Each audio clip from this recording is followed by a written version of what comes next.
Hey, what up, everybody? This is Steve Breach coming to you. Been thinking a lot this morning, talking about, basically Hell in the Cell last night, what's going to be going down tonight on Monday Night Raw, building up until, Survivor Series. Of course, they're going to be on the WWE Network, one of the historic pay-per-views, one of the first big ones. First you had WrestleMania, and then from there came your Survivor Series, because they were trying to get more and more shows, definitely get those pay-per-view buys, and I think from there the Royal Rumble the next year would be a television show, which then the next year would become a pay-per-view, and then also in '88 would be the birth of SummerSlam, so all from there. But I think '87 Survivor Series was the first WrestleMania pay-per-view to stick. Of course, you also had the big event, and you've got, what was the other? There was another pay-per-view somewhere along the way. Some sort of a tournament thing, not King of the Ring, because that wouldn't be a show until '93, '94. But, enough gibberish. I woke up early this morning to come to work after watching the pay-per-view last night. I had to wake up at 3 o'clock to come in and clean the cases. And basically, I know that when they said that John Cena was going to face Randy Orton at Hell in the Cell, it was going to be a #1 contendership match. The winner was going to get a shot at Brock Lesnar, and they didn't really say when the shot was going to be. They went the extra mile by having Paul Heyman be there to be part of the the panel for the pre and post show. I guess they didn't do a post show, but they went to him a few times during the show to try and get everybody's feeling about what was going down during the show and everything like that. And I like the fact that Heyman was sitting at the booth, and they had an over-the-shoulder shot of Paul Heyman looking at John Cena pose, knowing that this was going to be Brock Lesnar's next opponent, even though he had had 2 previous matches with Brock, one at SummerSlam, one at Night of Champions. I don't really want to have to sit around and wait on this match. I don't want the rumors to be true, basically saying that, Brock isn't going to wrestle until Royal Rumble. WWE needs to belly up to the bar right now and really put the money on the table and say, Brock is our champion. We put Brock in the spot. We're going to use him. I think they need to have Brock at Survivor Series to really make this a big deal. You're going to have, the network launching over in the UK, and I believe Ireland's going to be getting it as well. That's probably the big announcement that's going to be going down on tonight's Monday Night Raw with Hulk Hogan.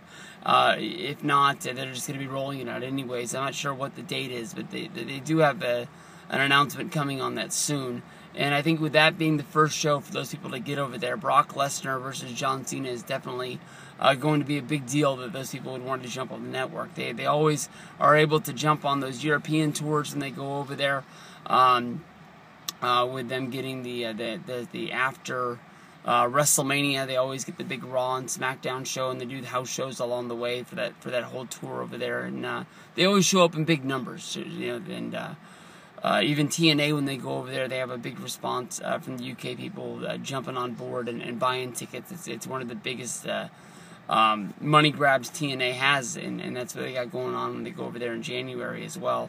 But if you go back and you think about the WrestleMania 28 build, of course, everybody knew the match was going to happen because they challenged each other at WrestleMania 27. Everybody was just crossing their fingers and crossing their toes that John Cena wouldn't get injured or The Rock wouldn't get hurt doing a movie, and the match was going to take place.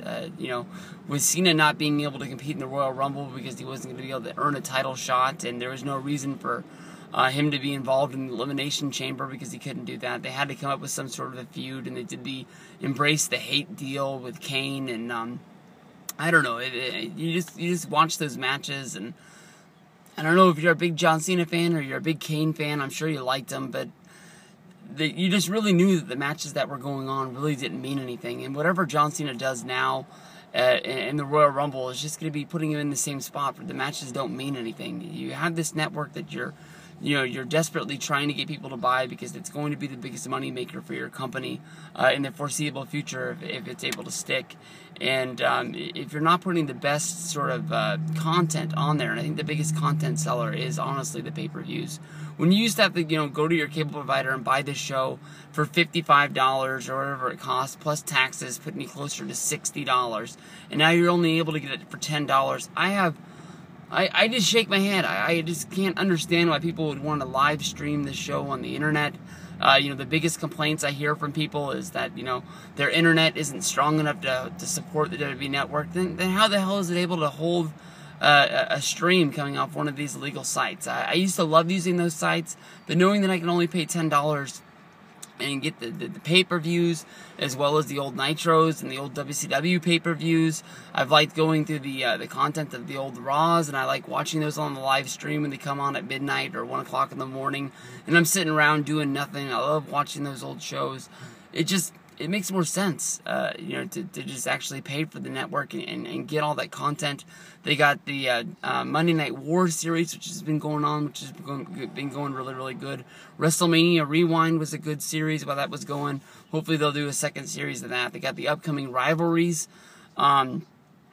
season, which is going to be debuting soon. So I got no clue why people don't love the network. But I want to see Cena versus Brock at Survivor Series. This match has to take place now.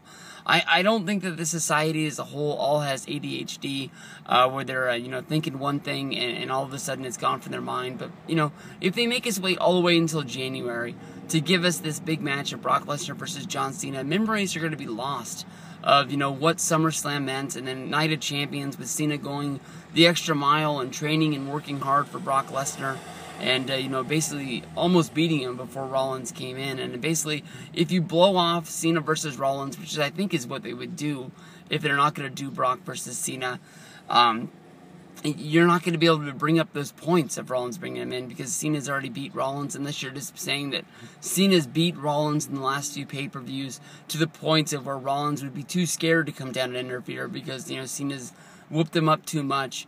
If they do have this match, and it is the first time Brock's around on television, we all know that Rollins is hungry to cash in that Money in the Bank briefcase to show everybody that he wants to be the main event, he wants to be the title holder. He would just do the same damn thing again. So it just doesn't make sense to me. You got this guy running around saying he's Mr. Money in the Bank, holding this, gold briefcase, showing up on house shows, showing up on TV, and there's nothing for him to even cash in on. You're devaluing Rollins because he's holding this trophy that really doesn't mean anything unless there's a chance for him actually to become champion.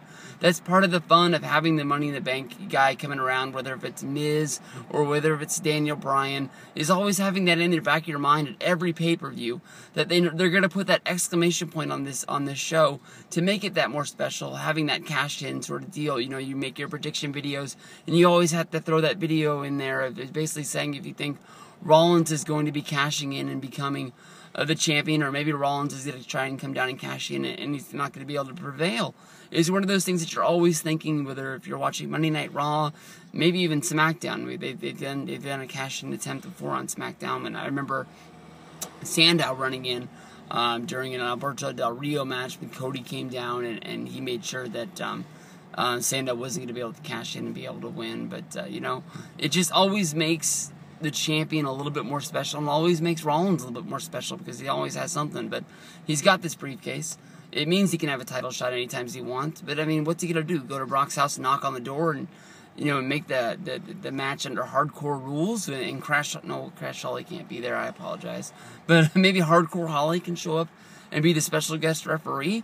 I don't know. Brock being around, it makes the WWE a lot more special for a lot more people. Why rework this guy's deal if you're not going to use it? That's my thoughts. Peace out, everybody. Have a good day.